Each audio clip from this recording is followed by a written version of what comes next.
നെഹമ്യ 12-ാം അധ്യായം 1 മുതൽ 47 വരെയുള്ള വാക്യങ്ങൾ. പുരോഹിതന്മാരും ലേവ്യരും ഷെയാൽത്തീയേലിന്റെ പുത്രൻ സെറുബ്ബാബേലിനോട് യെശുവയോടും കൂടെ വന്ന പുരോഹിതന്മാരും ലേവ്യരും സെറായ, ജെറമ്യ, എസ്രാ, അമരിയ, മല്ലൂക്ക്, ഹത്തൂഷ്, ഷെക്കാനിയ, റഹൂം, മെറെമോത്ത്, ഇദ്ദോ, ഗിനയത്തോയ്, അബിയ, മിയാമിൻ, മാദിയ, ബിൽഗ, ഷമായ, യോയാറിബ്, യദായ, സല്ലു, അമോക്, ഹിൽക്കിയ, യദായ.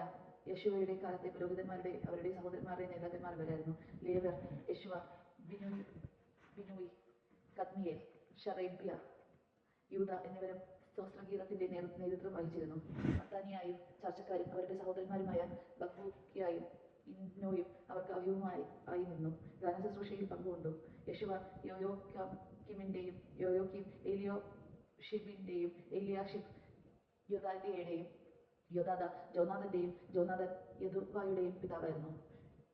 യോയാക്കിമിന്റെ കാലത്തെ കുടുംബത്തലവന്മാരായ പുരോഹിതന്മാർ സെറായ കുടുംബത്തിൽ മെറായ, ജെറമിയ കുടുംബത്തിൽ ഹനന്യ, എസ്രാ കുടുംബത്തിൽ മെഷുല്ലാം, അമരിയ കുടുംബത്തിൽ യഹോഹനാൻ, മല്ലൂക്കി കുടുംബത്തിൽ ജോനാഥൻ, ഷെബാനി കുടുംബത്തിൽ ജോസഫ്, ഹാരിം കുടുംബത്തിൽ അദ്ന, മൊറിയോത്ത് കുടുംബത്തിൽ ഹെൽക്കായ്, ഇദ്ദോ കുടുംബത്തിൽ സക്കറിയ, ഗിനാഥൻ കുടുംബത്തിൽ മെഷുല്ലാം, അബിയ കുടുംബത്തിൽ സിക്രി, മിനിയാമിൻ മോവാദിയ കുടുംബത്തിൽ ബിൽത്തായ്, ബിൽഗ കുടുംബത്തിൽ ഷമുവ, ഷമായ കുടുംബത്തിൽ യഹോനാഥൻ, യയോവി കുടുംബത്തിൽ മെത്തനായ്, യദായ കുടുംബത്തിൽ ഇസി, സലായ് കുടുംബത്തിൽ ഹല്ലായ്, അമോ കുടുംബത്തിൽ എയ്ബർ, ഹിൽക്കിയ കുടുംബത്തിൽ ഹഷാബിയ, യദായ കുടുംബത്തിൽ നെത്തനെ, എലിയാഷിബ്, യോയാദ, യോഹന്നാൻ യദുവ എന്നിവരുടെ കാലത്ത് ലേവ്യരുടെയും പേർഷ്യ രാജാവായ ദാര്യൂസിന്റെയും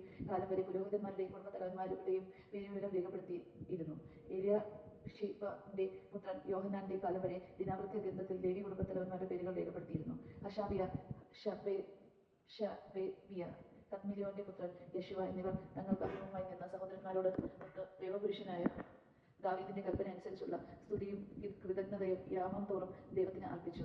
മത്താനിയ, ബക്ബൂക്കിയ, ഒബാദിയ, മെഷുല്ലാം, തൽമോൻ, അക്കൂബ് എന്നിവരായിരുന്നു പടവാതിലുള്ള കവലക്കാരുടെ സംരക്ഷകരും കാവൽക്കാരും. ഇവർ യോസാദാക്കിന്റെ പുത്രൻ യെശുവയുടെ പുത്രൻ യോയാക്കിമിന്റെയും ദേശാധിപനായ നെഹമ്യയുടെയും നിയമജ്ഞരും പുരോഹിതനുമായ എസ്രായുടെ സമകാലികളായിരുന്നു. മതിലിന്റെ പ്രതിഷ്ഠ. ജെറുസലേം മതിലിന്റെ പ്രതിഷ്ഠ കർമ്മം, കൈത്താളം, വീണ, കിന്നരം എന്നിവയോടുകൂടി സ്വസ്ത്രഗാനങ്ങൾ ആലപിച്ച് ആഘോഷിക്കാൻ എല്ലായിടങ്ങളിൽ നിന്ന് ലേവ്യരെ വരുത്തി.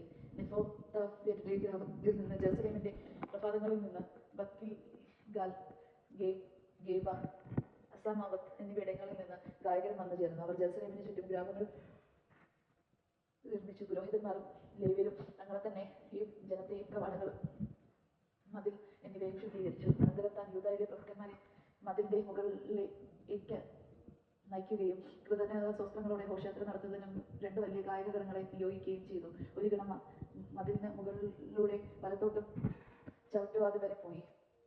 അവരുടെ പിന്നാലെ ഹോഷായുടെയും യൂദ പ്രമുഖങ്ങളിൽ പകുതിയും അസറിയ, എസ്രാ, മെഷുല്ലാം, യൂദ, ബെഞ്ചമിൻ, ഷമായ, ജെറമിയ എന്നിവരും കാഹളം ഊതിക്കൊണ്ട് പുരോഹിത പ്രമുഖന്മാരിൽ ചിലരും നടന്നു. ജോനാഥന്റെ പുത്രൻ സക്കറിയയും ജോനാഥൻ ഷെമായയുടെയും ഷെമായ ബത്താലിയയുടെയും ബത്താലിയ മിക്കായയുടെയും മിക്കായ സക്കൂറിന്റെയും സക്കൂർ അസാഫിന്റെയും പുത്രന്മാരായിരുന്നു. അവന്റെ സഹോദരന്മാരായ ഷെമായ, അസറേ, മിലാലയ, ഗിലാലൈ, മായി, നെത്തേനൽ, യൂദ, ഹനാനി എന്നിവരും ദൈവപുരുഷനായ ദാവീദിന്റെ വ്യാജോപകരണങ്ങൾ വഹിച്ചുകൊണ്ട് നടന്നു. നിയമജ്ഞനായ എസ്രാ അവരുടെ മുൻപിൽ നടന്നു.